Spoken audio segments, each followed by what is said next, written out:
Buong katawan pwedeng mag-wrinkles, no? Yan ay part ng normal na aging process. Meron bang ways para maagapan ito or masolusyonan pag nagsimula ng lumitaw sa mukha natin? So, maraming mga paraan para mapabagal yung pagdevelop ng wrinkles o para hindi maging halata yung mga wrinkles. Pero nangyayari prematurely kahit na bata pa nagkakaroon ng wrinkles, madalas ang dahilan ay kakulangan ng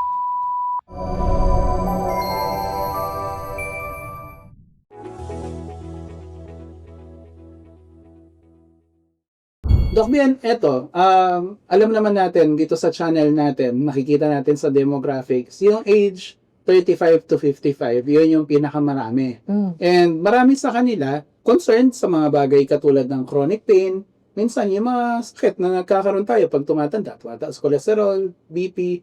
Pero alam ko rin for a fact na kayo, marami sa inyo, yung aesthetics nyo or yung itsura nyo, very mindful din kayo. And walang masama doon. Lahat naman kasi tayo gusto na panatilihin na hindi lang healthy yung katawan natin, pati yung itsura natin. Kasi kumbaga, what you feel on the outside affects the inside and vice versa, di ba?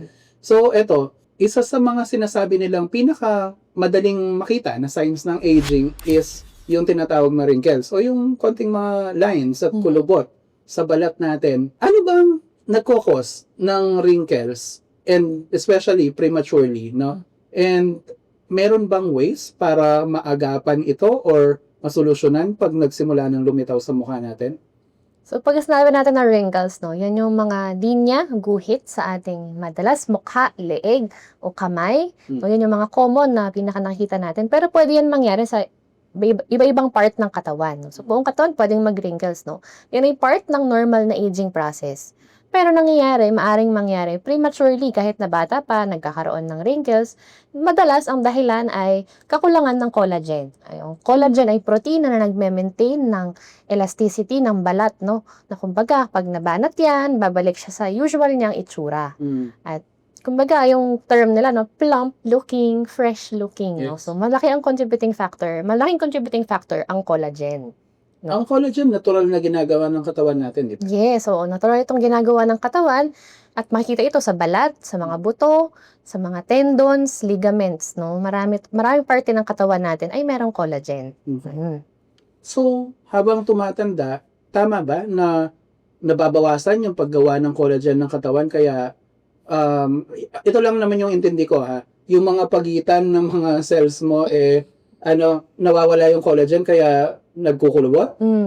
Marami kasing mga types ng collagen, no? Yung mga nasa balat natin, madalas, yan nga, no, kapag nagkakaedad na, either nababawasan yung paggawa ng bagong collagen, plus, nasisira o nauubos yung mga dating collagen. So, dahil hindi makakip up, no, yung paggawa ng bago dun sa nawawala, maaring magkaroon ng mga wrinkles. Dahil nga, kailangan ma-maintain yung elasticity ng balat, no? So, kapag for example, so may mangot ka, magkakaroon ng guhit, di ba? Pero kung bata ka pa, hindi naman yan magmamarka. Pero kung matagal mo nang ginagawa yan, lagi nakakunot yung noo, lagi nakaangat yung kilay, so maaaring magkaroon ng mga guhit, no? Even pag ngiti. So, madalas, pag ngumiti, magkakaroon ng guhit sa may gilid ng bibig, magkakaroon ng guhit malapit sa mata. So, kung madalas mo yun ginagawa, over time, maaaring magmarka na yan sa balat. So, yun na yung mga wrinkles. So, actually, sila, no? In a positive light, kung palagi kang nakangiti at may wrinkles ka doon, edi smile lines sila. Ang masaklap kung palagi kang nakasimangot, frown lines, no? So, kita din na parang malungkot ka na, no? Kahit na masaya ka naman pala. Oh my God. So, parang kahit sumaya ka na, na-mold na yung mukha mo sa shape na malungkot. So, yung mga lines mo pang gano'n. Oo, no? And medyo, kaya kayo, yung mga disposition natin sa buhay, mas maganda pa rin talaga yung positive. And gaya ng na-mention mo in other episodes, yung ganyang attitude kasi hindi lang sa panlabas, pati yung panloob na health natin apektado, di ba? Ito, meron bang age kung saan nagda-drop off na, nagsisimula ng mag-drop off yung production ng katawan ng collagen? Or does it vary from person to person? Ayan, no? Very important yun, no? Nagva-vary kasi siya person to person. Bakit? Dahil iba-iba tayo ng mga exposure. So, kung ikaw ay mapagbilad sa araw, So, mas madaling madamage ang inyong balat. Mm. So, kapag ka ganoon, mabilis din madadamage yung mga laman ng balat. Isa na doon yung collagen. So, maari. Kung ikaw ay naninigarilyo, nakaka-damage yun ng collagen. Mm. So, kung ikaw ay may mga bisyo, so maari yun makakontribute doon. Mm. Kung kulang ka sa mga vitamina na kinakailangan, pati mga amino acids para gumawa ng collagen, maari rin nabawas ang production mo ng collagen.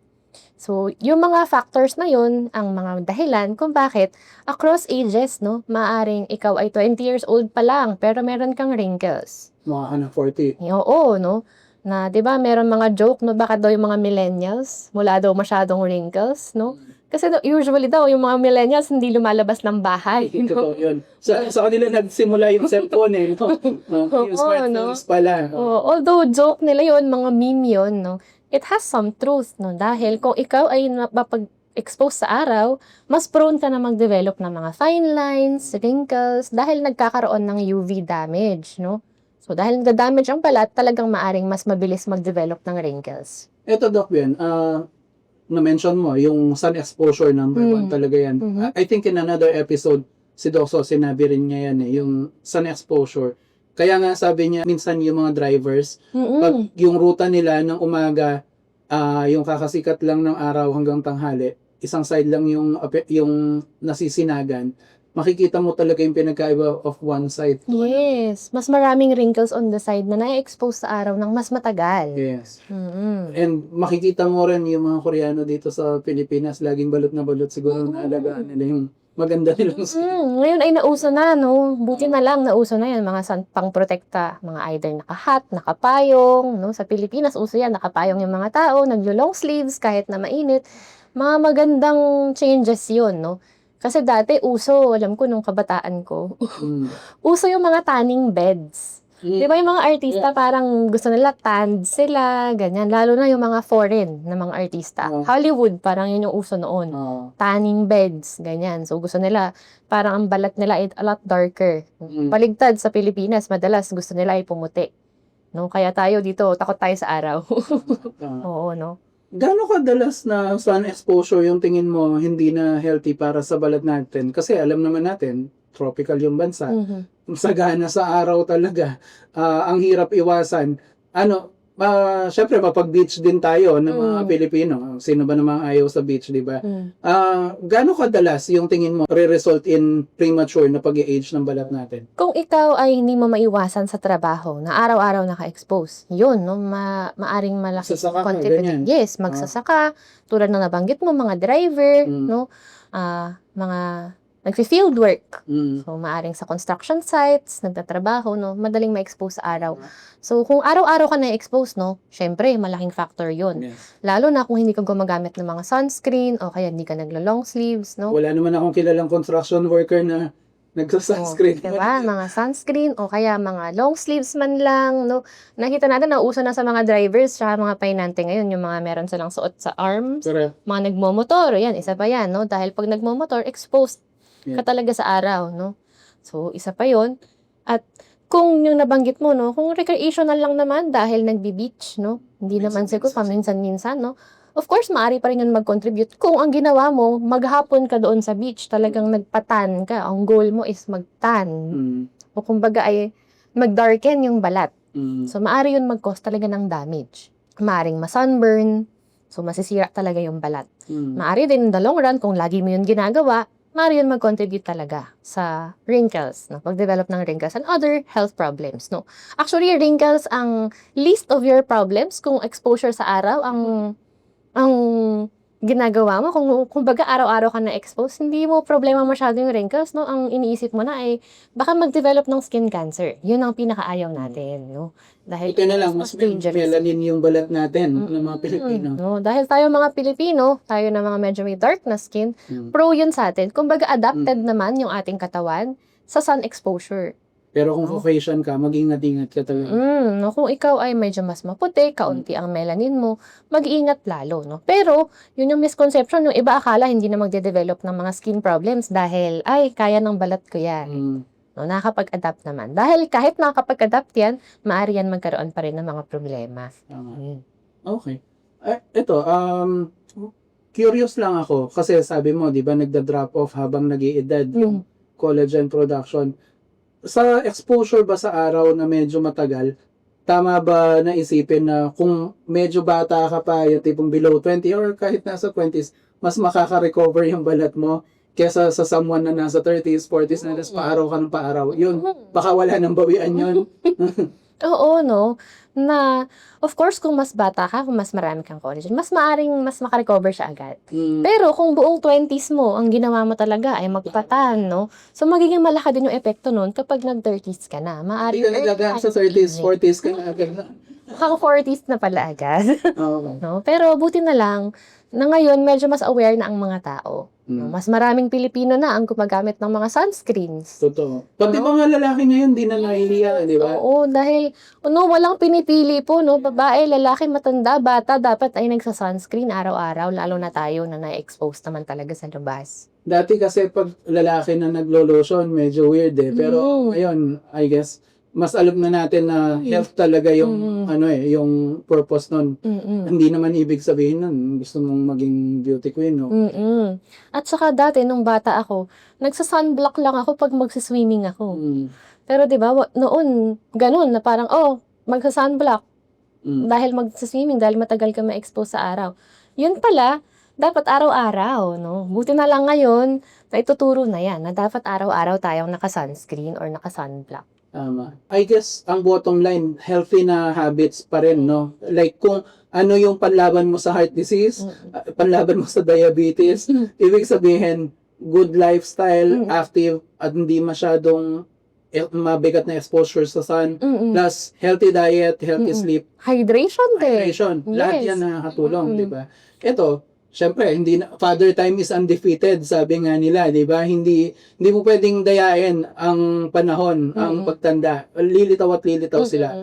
So, pag nag-start na lumabas yung mga wrinkles mo, ano ang pwede mong gawin para mabawasan? I mean, hindi mo naman ma-eliminate, di ba? Pero, may way ba para bumanat ng konti, magmukhang Mapabagal, no, yung pag-develop ng wrinkles. So, maraming mga paraan para mapabagal yung pag-develop ng wrinkles o para hindi maging halata yung mga wrinkles. Of course, yung mga nabanggit natin kanina, dapat well-hydrated yung balat, no? Dahil kapag hindi masyadong tayo umiinom ng tubig at dehydrated yung ating balat, mas obvious yung mga fine lines or wrinkles, no?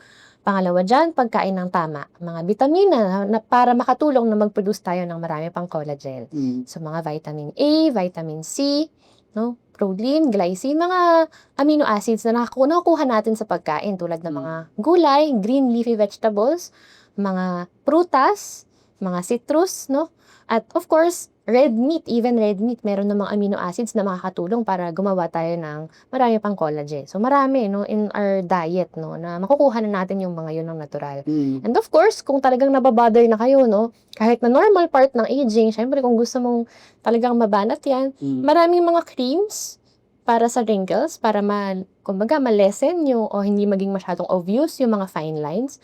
Mga nauso ngayon is yung mga actives na tinatawag natin, no? May mga retinols, retinoids, no? Pero laging advice is mag-iingat bago kayo mag-start ng mga ganitong mga ipinapahid na cream dahil ang mga actives, may active ingredients sila, maari silang mag-cause ng irritation. Pag sinabing active, anong ibig sabihin? Kumbaga, meron siyang, kapag active na ingredient, ibig sabihin, meron siyang talagang component na ang gagawin niya ay may effect siya sa balat para mag-regenerate yung balat.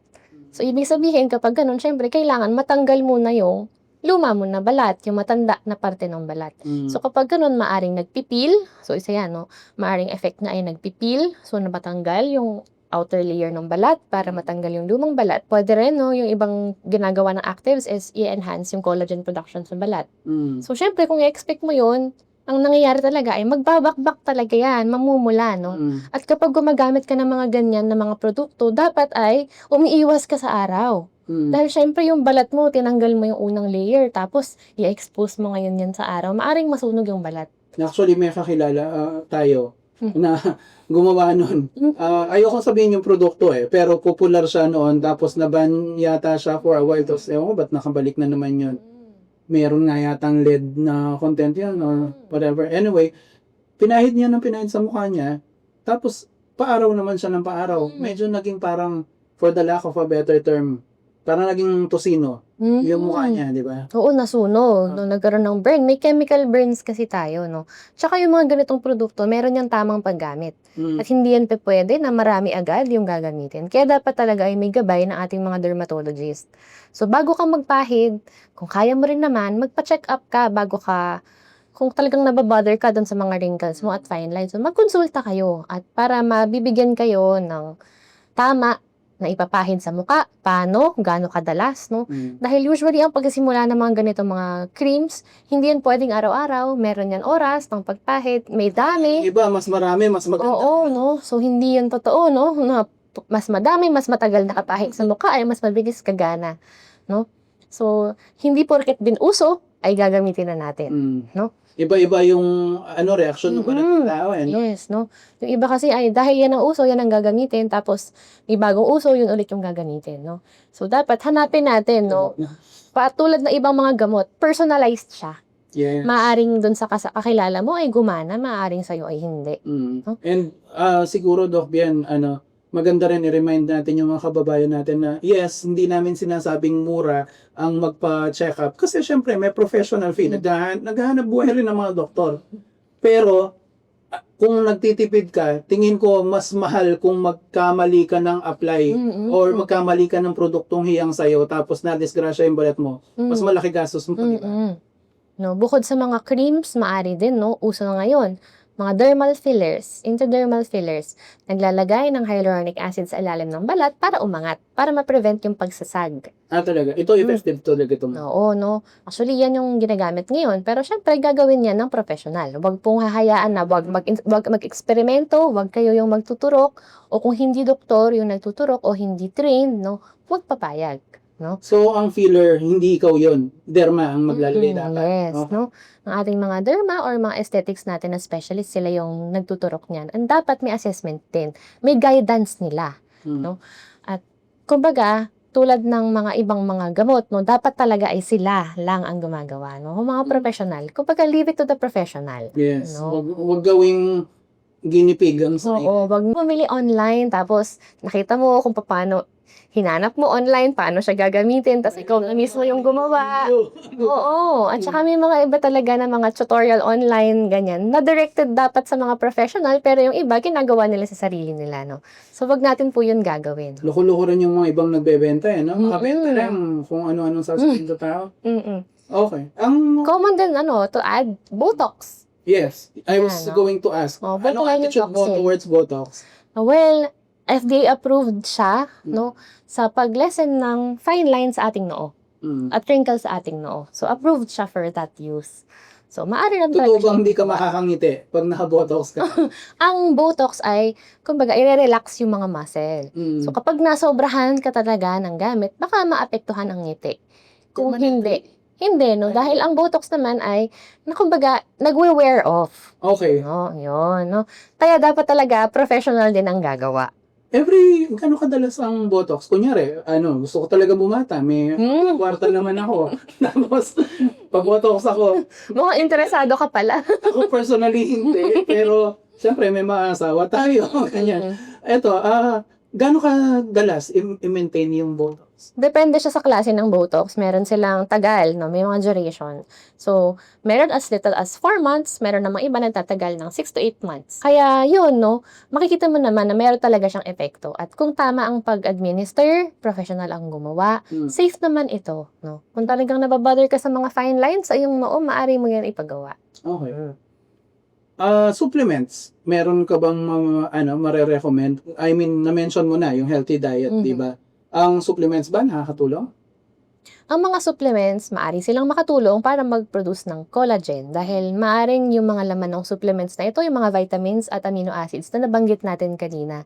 Pero tatandaan natin, yung mga yon ay mga, kumbaga, basic na component at hindi yun i-ensure na gagawin ng mga supplements na yon na ide-direct na agad sa production ng collagen para sa balat. Okay. Dahil maaring mapunta yung mga ininom natin sa buto, sa tendon, sa banggit natin kanina, no, na maraming parte ng katawan ang merong collagen. So, madidistribute yun, no, na hindi ibig sabihin na uminom ka ng ganitong amount o nag-take ka ng ganitong amount ng collagen ay ganitong amount din ng collagen ang mapupunta sa iyong balat. So, hindi siya ganoon. Yes. Pero maaari siyang makatulong, no? So, yung Pero- collagen supplements, lalo na kung magandang klase, posibleng makatulong and maka-slow down. Maaring makatulong pero still, no, tatandaan natin na supplement pa rin ito. No? Madalas ay nakalagay naman na no therapeutic benefits. Exactly. No? So, kumbaga, kung ikaw ay kumakain ng tama, di mo naman kailangan gumastos din. So, and kung gusto mo talaga ng collagen, meron din naman mga foods na meron collagen talaga. Like yung chicken feet, iba't ibang types ng seafood may collagen. So, Marami. possible na makakuha ka naman ng collagen without having to spend for, yung mga gummies, yung mga capsules, yung mga iniinom natin, na yung mga tinitimpla, di ba? Usong-uso di ba? How about sa modern technology? Minsan naririnig natin yung mga laser na yan. Nakakatulong ba talaga sa mga ano natin? Because, Maari silang makatulong sa mga fine lines, lalo na kung cost itong mga lines na ito ng acne. So, maari silang malesen. Kumbaga, magiging smoother looking yung balat. Tulong ng mga lasers, dermabrasions, no? So, maraming mga procedure na pwedeng gawin, no? Pero dapat, of course, ikonsulta sa mga ating dermatologists, aesthetic specialists. and syempre sila ang gagawa. Yes, sila ang Ikaw. gagawa. Sila ang gagawa. Masakit ba yan? Yung laser. Meron naman itong mga ina-apply, no, ng mga, kumbaga, ang tawag dito, anesthetics na topical anesthetics. Pero most likely, of course, no, meron siyang mild na pain, mild to moderate pain, pero meron naman din silang mga gagawin para ma-lessen yung pain. Actually, feeling ko ako lang nag-iisip kung masakit yan. Dahil maraming mga Pilipino, basta gaganda, kahit masakit, titiisin nila. Okay. Eto, siguro, before we close, are there ways to prevent it? Siguro, sabi nga nila, di ba? Prevention is better than cure. Whether nasa middle-aged ka na or medyo younger ka pa, are there things that you can do para ma-prevent mo yung early onset nitong ano natin, mga wrinkles? Yes. Tulad ng kahit ano sa health, no, very important, even sa wrinkles, ang ating lifestyle. Uminom ng marami. So, hydration, very helpful yan sa skin.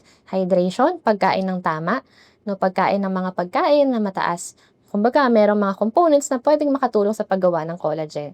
Mga vitamins, tulad ng vitamin C, mga zinc, amino acids, glycine, proline, no? Meron yan sa mga kinakain natin ng mga meat, gulay, no? Prutas. Mga nuts, meron din sila. Of course, sleep. Dapat ay natutulog tayo ng tama, no? At enough, no? Para sa ating katawan. At of course, sun exposure. As much as possible, i-limit natin yung sun exposure at kung hindi talaga may iwasan, magsuot ng mga long sleeves, mag-hat, no? Kumbaga, para maprotektahan ang balat. At mag-apply ng mga sunscreen araw-araw. No, para mapoprotektahan natin ang ating balat sa UV damage. No, at yung mga yan, kapag ginawa natin, maaari nating matulungan ang ating katawan para hindi bumilis ang pagdevelop ng mga wrinkles. Okay.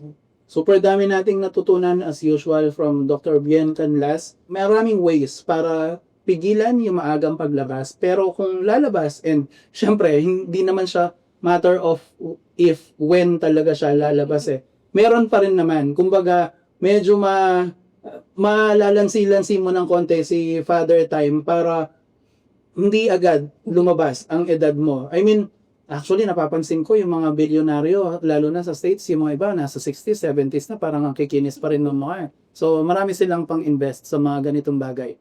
And, ang isa ko pa naisip dito, dapat yata magbenta na rin ako ng sunscreen dahil marami siyang aplikasyon. Anyway, this has been Glenn, the Managing Director of Medico.ph, along with our resource person and resident doctor, Dr. Bien Canlas. In behalf of our partner in health, Dr. Anthony So, kami magpapaalam muna. So, stay happy, stay healthy, and stay young until our next episode. Bye-bye!